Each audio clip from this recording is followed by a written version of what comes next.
Hello everyone and welcome back to part 2 of the recognizing assumptions part of decision making. So today we're going to be covering those non-clause questions. So I hope yesterday's video on the clause questions made sense. So non-clause questions are slightly trickier, but I still think that they are more than manageable. And like I said, these are going to be the really crucial ones when it comes to kind of being able to save as much time as possible and kind of getting those free marks essentially.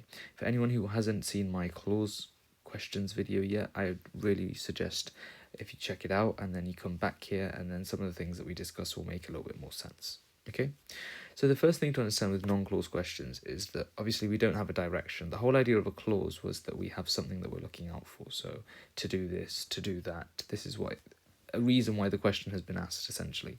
So with these kind of non-clause questions, we don't have that. But instead, we just have to read around the keywords, try and highlight what the important ideas are. One thing that I think is really important is to understand who is being impacted by the question. Okay, you'll see what I mean by that. And it's really, really important to kind of understand which words are going to be more important in a sentence. So one of the common ones that comes up is whenever they ask questions about mandatory or compulsory, for example, because that means it has to be applicable for everyone. And so therefore, one of the common ways to find an answer for questions asking about something being mandatory or compulsory is if it potentially discriminates against a certain group, or if it doesn't account for everyone. Okay. Some of the other kind of red flags or pitfalls when it comes to questions are, I think, whenever they talk about money, for example. So if you have a generic question and it says no because financially it wouldn't be viable or this wouldn't be viable, remember, if it was a clause question and it asked about money, then yeah, that's the answer. But remember, this is a non-clause question. So we're looking about things in a little bit more of a broader context.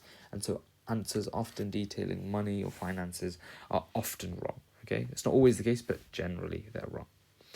It's also important to understand that, once again, if I skip to question point 4, eliminating answers is going to be our way forward. Okay, especially with non-clause questions, it's even harder to directly choose an answer as such. So you kind of have to be ruthless when eliminating. And on that point is what point 3 is about, because you have to eliminate if the scope or the topic of question has changed. So, for example, we saw last time about how there was a question about accidents on a motorway. In that case, if one of the answers talked about A roads, or if they talked about residential roads, then you'd be able to immediately rule those answers out because they're not relevant to our question. So you kind of have to kind of be good at this idea of being ruthless. Okay, so as always, I'm going to walk you guys through the first question, and then from there we will kind of go on and do the later questions. Okay, so the first question: should the government make wearing a uniform compulsory in all schools? So here you've got one of those keywords that I talked about, compulsory. So the idea here is that it's going to affect everyone. So we have to have a look at which answers it's going to affect all students. So we have to have a look at which answers are going to be talking about affecting all students essentially. Okay, so let's just scroll down through the options. So A says, yes, school uniform prevents students from being judged by the clothes they wear. Okay, that could be a fair argument. Let's have a look at B. B says, compulsory school uniforms prepare pupils for the world of work. So while B may sound like a valid argument, remember, not everyone does wear uniform. And the whole idea here is because it's compulsory, everyone is being forced to wear uniform. And so this wouldn't be necessarily true for everyone. C says enforcing school uniform would add to a head teacher's workload. That's wrong because it considers only the head teacher, whereas the question is more directed towards students. D says school uniforms are expensive for parents to purchase. Once again, what I said about money, while that may be true, it's not necessarily a factor here, and also it focuses on the wrong scope. It focuses on parents, not on children. So therefore, A is going to be the correct answer. School uniform prevents students from being judged by the clothes they wear. Okay? So you can see, once again, you kind of have to be quite ruthless with ruling out. And once again, it's really important to understand some of the keywords, such as compulsory, mandatory, and these other kind of words that they put in there, and to understand how you can answer and approach these questions. Okay, so on to our next question then. So should squash be made an Olympic sport? So see if you guys can try and identify some of the potentially key ideas here. See if you can get good at this idea of ruling questions out. Another thing that I want to just talk about really briefly as well is with non-clause questions, often the answers are the ones that makes most sense. And I know that you're told not to be subjective about the questions and such, but sometimes you can rule out answers that don't really make any sense. Okay? Cool, so if you guys like to pause the video, have a go at it, and then see if you can get the same answer. Okay, so let's go through this. So should squash be made an Olympic sport? So A says, yes, if tennis is an Olympic sport, then squash should be as well. Well, that's quite weak logic when you think about it, and it kind of narrows it just to tennis, right? So like, obviously, it's important that tennis is an Olympic sport, but that's not necessarily a valid reason for why squash should be. Okay? So remember, the key ideas in our argument are basically the Olympic sport idea. So let's have a look at B. Squash is played in more than 185 countries and played by millions of people each week. I will probably put this as our answer because what do we know about Olympic sports? The whole idea is it's meant to be worldwide. It's meant to be like a global celebration of athletes and sport. And this seems like a valid reason. It says it's played in so many different countries, played by millions each week. C says, no, there are already 3 racket sports. Another would not add anything to the Olympics. So first of all, so I'd say C is wrong because, first of all, how do you know that? And secondly, it's not like there's a limit to the amount of racket sports. Okay, it's not really too relevant here. D says millions of people do not enjoy watching squash. The game is too fast for spectators to enjoy. Once again, I would say that they are just making kind of a blank, generic statement, which is not necessarily true. Okay, so they're kind of just assuming something. So this is a little bit of what we picked up from non-clause questions last time around. But I think, yeah, you can definitely see that non-clause questions are a little bit more challenging to do. But I think they do still make sense if you try and identify what keywords are going to be most important. Okay, so on to the next one. From society's viewpoint, should the law forbid the consumption of alcohol? Okay, the important idea here is it talks about it from society's viewpoint. Okay, yes, drinking involves health dangers for individuals, so society should ban alcohol consumption, even though this would cause substantial unemployment, hurt sales outlets and producers, and infuriate existing customers. So this answer is wrong because it talks too much about kind of businesses. Okay, it talks about unemployment, it talks about outlets, producers, consumers. Okay, it doesn't talk about really society as a whole. It just focuses too much on the business side of things.